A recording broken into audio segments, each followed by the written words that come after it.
sacrifice they must have felt to put a heroic end to that stage of development. Time flies, and now it's my turn to say goodbye. But before that, let's move back in time and see how I went through this journey. The story began in 2008, NTU Toastmasters demo meeting. My first impression was a handsome guy in red, but I was too shy to look him in the eye. The room was crowded, so I took the seat at the corner. I already forgot what was going on during the rest of the meeting, except the thrilling table topic session. The master said something like, "I would like to ask some volunteers to share their answers. Anyone?" My first reaction was lowering down my head, pretending to look something in my hand. The master kept asking, "None?" My heartbeat was racing. To volunteer or not to volunteer? I was almost torn to pieces.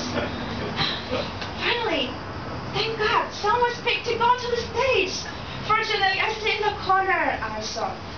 But following that close call were regret and self-blame.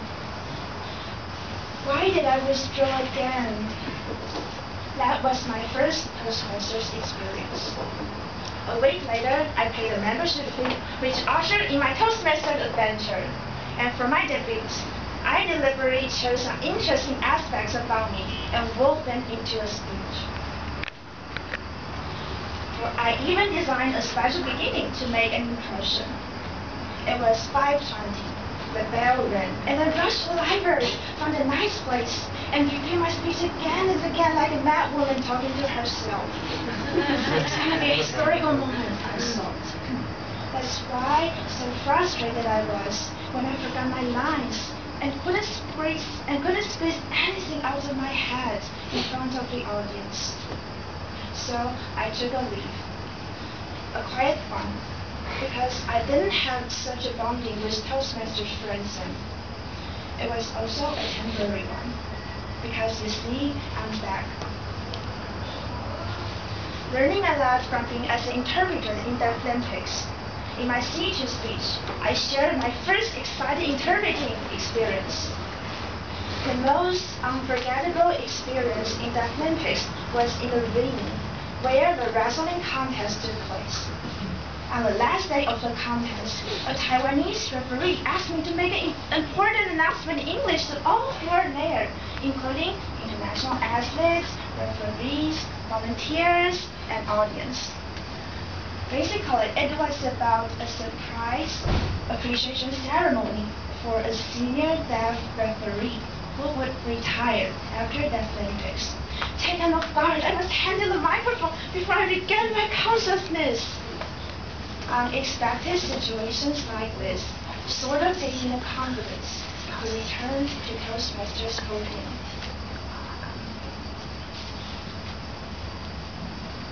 I know that I have to situate myself where I'm not initially at ease. Sometimes potentials are unlocked with coercion. I delivered my C3 speech at the junior club last year. It was about why I don't like studying a library. It was truly a fanciful one, full of exaggerated descriptions and humorous elements, since I intended to deliver a humorous speech and add more body language. Obviously, I'm not a humorous person, so it was truly a challenge for me. Out of my expectation, it made a great hit, and I got the Best Speaker award. How amazing! So, never undervalue your abilities. As a literature major, I grow sensitive in words and feelings. In literary words, there are always characters I can identify with, adversities I feel sympathy for, and happiness I desire. While reading, it's like collecting pieces of myself from separate passages.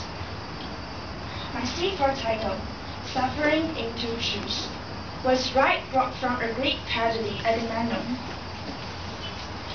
Life is full of trials, but unlike the tragic hero Agamemnon, who was totally at the mercy of fate and killed his father and married his mother. My future was in my hand. Though I struggled painfully with my defects, I believe that I finally reached my dream. While preparing for the speech, I looked back on future failures. Among them were always sparks of sweet memories. It was my first time to lead. While preparing for Toastmaster's speech, I wept while writing and I wept when rehearsing. It was like stripping my skins and ripping my heart in public. I revealed those painful memories, not only to face myself honestly, but also in the hope that my stories would inspire and give strength to those who struggle like me.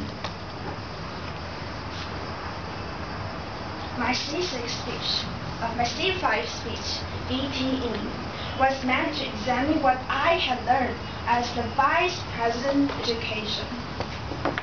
I played with the acronym VPE and used it to sum up my Toastmasters office life, from a very precious experience to from a very painful experience to a very precious one.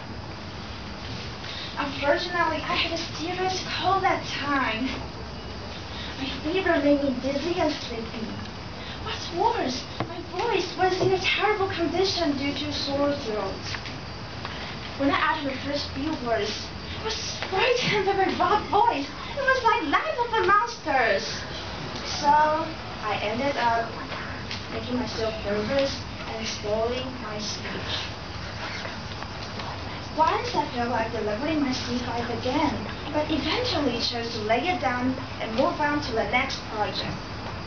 Sometimes I'm really confused whether my helpless optimism leads me to somewhere promising or becomes a hindrance to success.